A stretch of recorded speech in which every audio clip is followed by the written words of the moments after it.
ano ho ang magagawa dito ng lehislatura kung meron man? Dito po Ay, sa basically, dito sa ano ho, sa fundamental na problema ng bayan na ito. Yung tayo ay oh, umaasa sa labor export.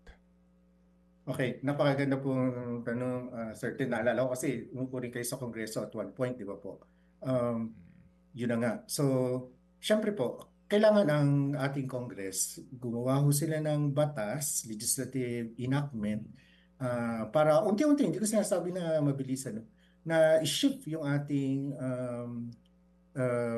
in a way, no? Parang uh, yung ating economic blueprint, no? Mhm. Patungo sa pagbuo ng mga manufacturing industries, di ba?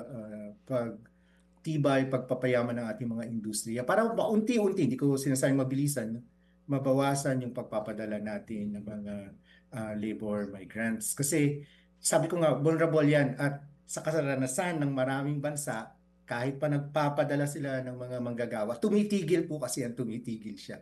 Kasi nga, naiintindihan nila na hindi mo pwedeng iasa to sa ibang bansa all the time. So, kailangan mo, in other words, maging independent naman kahit pa paano. So, Opo. mag-legislate tayo ng mga ganong klaseng batas. So, Professor, pwede din ba nating i-connect na po ito sa ano ho, no, kumbaga sa macro perspective na importante may trabaho sa Pilipinas, 'di ba? Opo, opo. Opo. Siyempre naman po. Yeah, yun eh. May oportunidad sa Pilipinas. So anong kailangan natin dito kaninyo? Legislation para sa pagpapaganda pa ng atmosphere para sa mga negosyo, mga benepisyo, etc. And yung Yes po. investors confidence, 'di ba, sa Pilipinas. Tama po ba? Di po ba?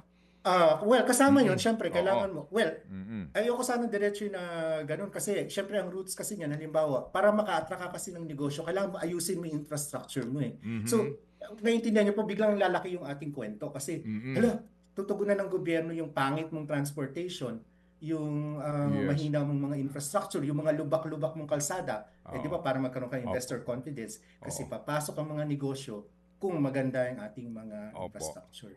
Mga kapatid, brothers and sisters, saan ka pa? Dito na tayo sa totoo. Dito na tayo sa True FM. Mga kapatid, mag-subscribe and follow po kayo sa social media accounts ng True Network PH. Yan po kami. Hanapin nyo lang True Network PH, Facebook, Instagram, YouTube, TikTok, and podcast. Mapa-Apple or Spotify man yan, mahahanap nyo kami. Lahat ng mga napapanood at napapakinggan nyo po sa programa, nasa social media accounts namin yan. So, paano mga kapatid? See you sa social media! Dito tayo sa totoo, tunay at tapat.